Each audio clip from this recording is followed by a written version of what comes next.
Breakfast. Good morning, America. Come join us for breakfast. Bacon and eggs and buttered toast. Morning is a glorious time of day. Here's a way to get energy fast. When you think of the American breakfast, you probably picture the same thing most people do. Pancakes, bacon, eggs, and maybe a tall glass of orange juice as an attempt to be healthy. If you've ever been to IHOP or Denny's, you know exactly what I'm talking about. You've seen these meals blow up into oversized spreads that fill an entire table. They're advertised as comfort and a little reminder of Americana. But the problem is that the American breakfast is unhealthy, and on top of that, it's extremely expensive.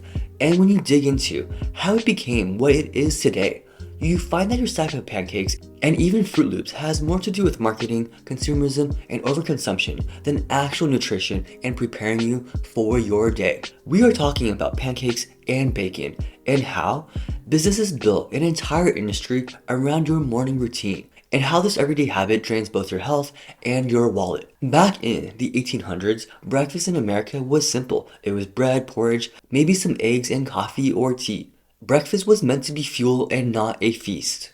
In the early 1900s, businesses saw an opportunity.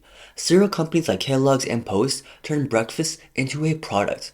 They sold the idea that breakfast was essential, and they used color cartoons, mascots, and slogans to make it more appealing, especially to kids. And bacon got the same treatment. In the 1920s, the Beech Nut Packing Company hired a PR expert to endorse bacon and eggs as a hearty breakfast, and newspapers ran headlines claiming it was the healthy choice. And the sad reality is unfortunately pretty simple. Two of the most iconic parts of the American breakfast, cereal and bacon, weren't traditions passed down through generations.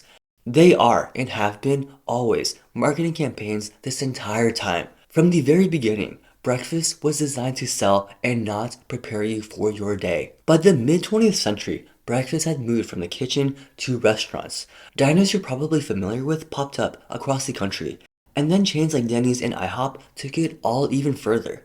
Denny's created the Grand Slam in 1977, which includes a plate loaded with eggs and of course your bacon, sausage, and pancakes. It was about quantity over quality. IHOP went even further, branding itself around pancakes covered in syrup and candy toppings. These restaurants made breakfast into an entire industry, and altogether they bring in billions in revenue each and every year. And you might be asking, why or how? Well, let's look at the food itself. A Denny's Grand Slam runs about 800 to 1,000 calories, not even counting butter or syrup. And McDonald's Big Breakfast with hotcakes hits 1,340 calories and more than 60 grams of fat. And for context, the average adult needs about 2,000 calories a day. This is all literally overconsumption. And the impact shows. The CDC reports that 42% of American adults are obese, and type 2 diabetes rates have tripled since the 1980s.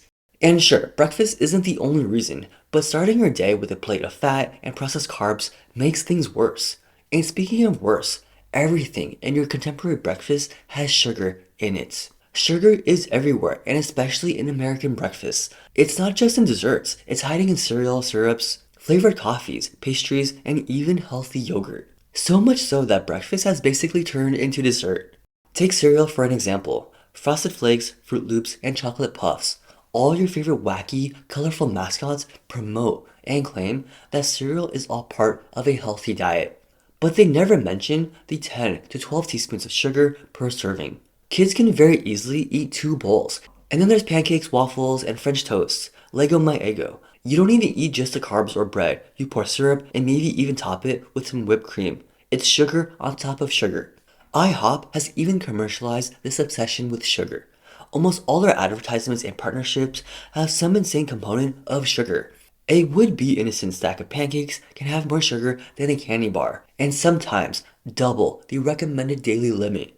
And sugar isn't just about calories, it's addictive. It spikes your energy and crashes it just as fast. And it creates cravings that make you reach for more food or coffee. And food companies know exactly this. They know that sugar keeps you coming back, paying more, and eating more than you really need. Breakfast in America isn't about nourishment anymore. It's about convenience and marketing disguised as American tradition. The American breakfast has shifted from simple fuel to processed products that keep you hooked and spending. And IHOP and Denny's aside, take Pop-Tarts, marketed as quick energy, but they're closer to candy bars than a meal. Or Jimmy Dean sandwiches that promise hearty protein, but really deliver sodium and preservatives. Or Fruit Loops or Lucky Charms. Bright mascots sell them as part of a complete breakfast, and they're basically dessert in a bowl, priming kids to crave sugar all day.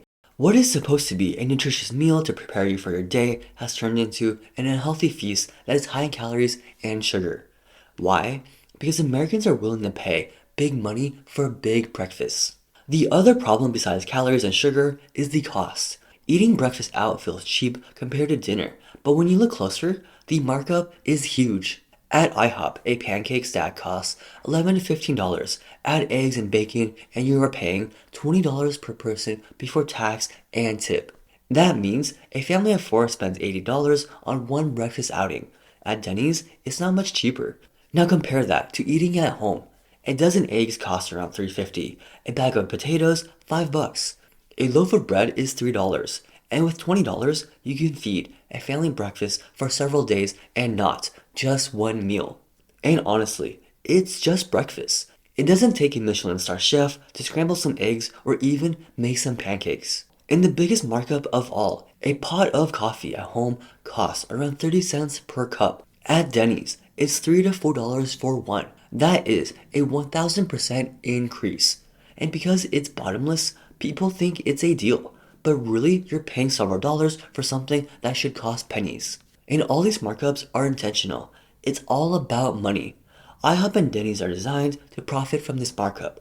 They use low-cost ingredients, flour, sugar, eggs, pork, and turn them into high-margin meals. The average restaurant profit margin is anywhere from 3 to 5%, but breakfast items can hit 15 to 20% because they are cheap to make and easy to sell in bulk. And you might think, you're paying for convenience. But what if I told you that you can make your toast, eggs, bacon, whatever else you eat in your feast faster than the 10-minute drive down the street to your local IHOP? It's also why so many franchises offer breakfast. It's a cheap opportunity to make a large amount of profit. And there's a reason why McDonald's breakfast is so insanely popular and that they even brought back all-day breakfast. All-day breakfast boosted their sales by 5.7%, and 27% of US adults reported eating breakfast at a fast food restaurant in the past 30 days. And if all of this doesn't scream that breakfast is expensive, the bad news is that breakfast is becoming even more expensive.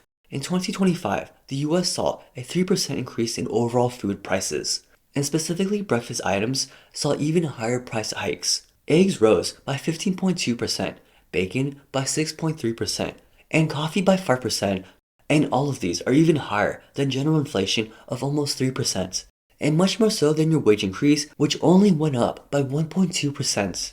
So why do we keep buying into all of this? Because it feels good, and any kind of food looks and tastes good first thing in the morning, especially when it's covered in sugar. It's not about what your body needs, it's about what your brain wants, and businesses spend a lot of time and energy tapping into your psychology. They use words like feast and combo to make it feel like you're getting a good deal.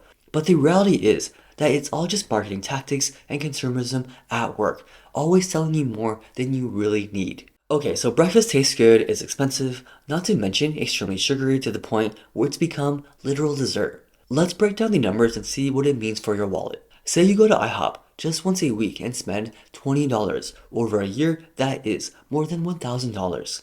If you invested that same $20 a week into an index fund with a 7% return, in 30 years it grows to about $94,000.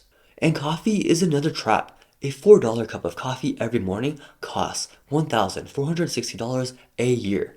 If you brew it at home for 30 cents a cup, you spend $110. That is $1,350 saved every year.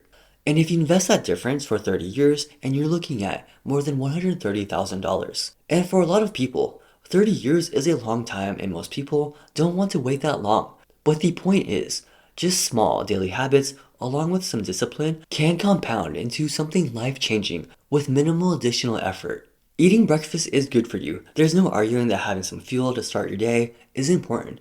And the solution isn't to starve yourself or give up breakfast completely. The solution is to simply take back control. Like I said earlier, breakfast is supposed to be simple, and a lot of it can be cooked at home with minimal effort. eggs, oats, fruits, toast. A home-cooked breakfast can cost you anywhere from $1 to $6. And brew your own coffee. Buy in bulk to cut costs further, which can be 10 to 75 cents per cup. And again, there's nothing wrong with eating out once in a while, just make sure you budget for it and don't make it a weekly ritual. By shifting even a small percentage of your breakfast, you save thousands over time. To wrap this up, the American breakfast is just one example of how consumerism shapes daily life. Businesses have turned a basic human need into a multi-billion-dollar industry. They have convinced you to buy food your body doesn't need at prices your wallet can't afford and have made it feel normal. And once you see it, you can't unsee it. These stack of pancakes, that bottomless coffee, they're not just food, they are products sold to you in a way that keeps you always coming back. And that is it. Let me know what you think about breakfast and this consumer culture we live in that's quietly draining our lives and wallets in the comments below. And if you enjoy videos like this blend of consumerism, pop culture, and finance, please leave a like and subscribe so you don't miss out on any other videos. Thank you very much for watching. And if we zoom out, it's not just breakfast. We live in a world that is driven by consumerism that constantly pushes overconsumption. So check out the next video on how ultra-processed foods, consumerism, and overconsumption make you poor.